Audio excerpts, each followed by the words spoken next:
Organizational change. What is organizational change? Organizational change looks at two things. One, the process in which any organizational changes its operational methods, technologies, organizational structure, or strategies. Two, the effect that these changes have on the organization. The drivers of organizational change. The economic climate. It refers to the state of the overall economy. If there is a recession, companies may have to lay off workers. This requires restructuring. Consumer demand and behavior. It refers to the people's lifestyles.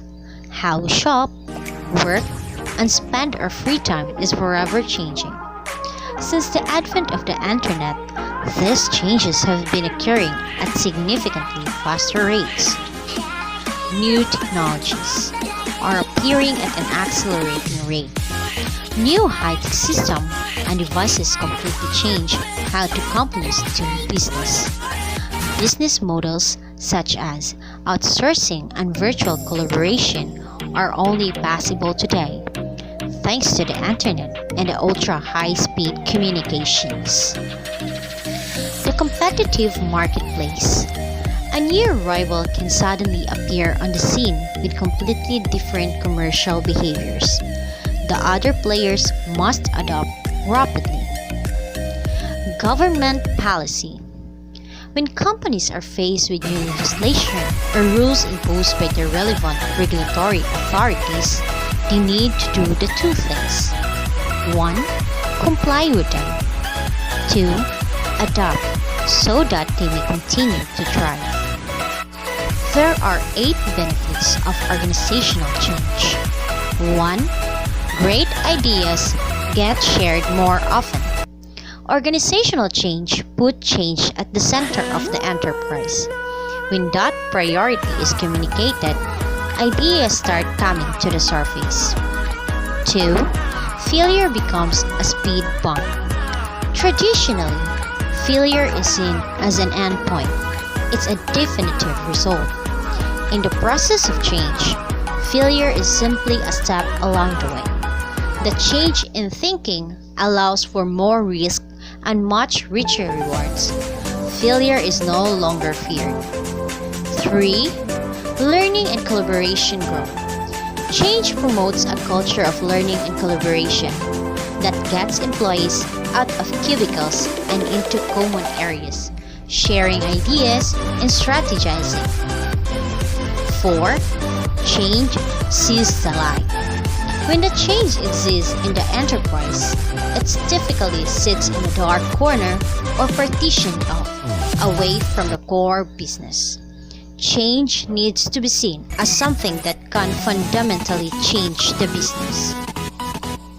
5. Vision becomes shared.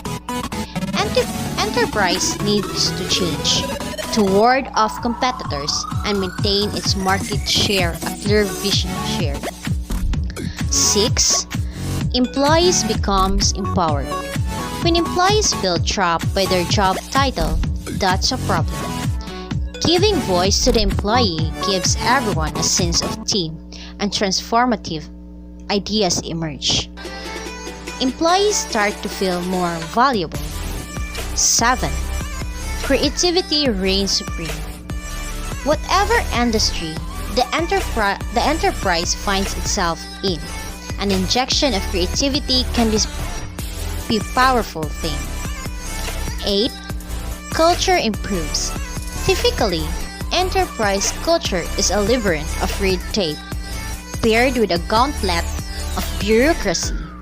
Change culture and organizational change turns that on its head, promoting a culture that changes convention. If you run a business today and the pace of change will slow down, you will be in a huge disappointment. Without change, your companies will lose its competitive edge. It will also fail to meet the requirements of what most of us hope will be a growing base of loyal customers. Types of organizational change. There are 10 types of organizational change. These are the following: mission and strategy, policies and legal agreements, organizational structure, processes, personnel, culture, products, knowledge, technology, and integration. So, mission and strategy. This is all about the company's aims and goals and how it plans to accomplish them. Mission and strategy affect every part of a business. Therefore, any change in this area has a company-wide impact. So when we say mission, it's a core purpose of an organization or a company. It is the summary of the aims and core values, and it clearly tells what you as an organization does for customers. Next is policies and legal agreements. Changing policies and legal agreements may be highly unpopular with customers and the workforce. Any change in this area, even a minor one, may have a significant impact on a company. So, legal agreement is a written document that will identify the parties' roles and responsibilities under the agreement. Once the written document is signed, either manually, digitally, or electronically, the document becomes legally binding. Next, we have organizational structure. The term refers to the hierarchy within an organization, which defines each job and department, their function, and where they report to. So, organizational structure is a way of method by which organizational activities are divided, organized, and coordinated. The organizations created the structure to coordinate the activities of work, factor, and control the member performance. Next, we have processes. This term refers to a collection of linked tasks which find their end in the delivery of a product or service to a customer. So when we say process, it's a series of steps and decisions involved in the way work is completed. We may not realize it, but processes are everywhere and in every aspect of our leisure and work. Next is personnel. Personnel means staff or human resources or the employees. It includes hiring, firing, training, rules, responsibilities, and other changes related to the workforce. So personnel are the people who are working for a specific company or on a specific project. Next is culture. So culture refers to the pervasive beliefs, values, and attitudes that characterize a firm and guide its practices. So culture is the characteristics and knowledge of a particular group of people encompassing language, religion, cuisine, social habits, music, and art. Next, we have product. This is all about changes to products and everything related to encouraging consumers to buy them. Marketing and sales are an essential focus for most organizations. So product is any item or service you sell to serve a customer's need or want. Next, we have knowledge.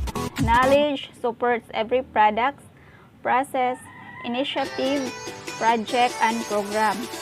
Knowledge assets are the information or skills within an organization that make it more competitive or valuable. So why is knowledge important? So knowledge sharpens our skills like reasoning and problem solving. A strong base of knowledge helps brains function more smoothly and effectively. We become smarter with the power of knowledge and solve problems more easily. Next, we have technology. Today, virtually every commercial enterprise is a kind of tech company.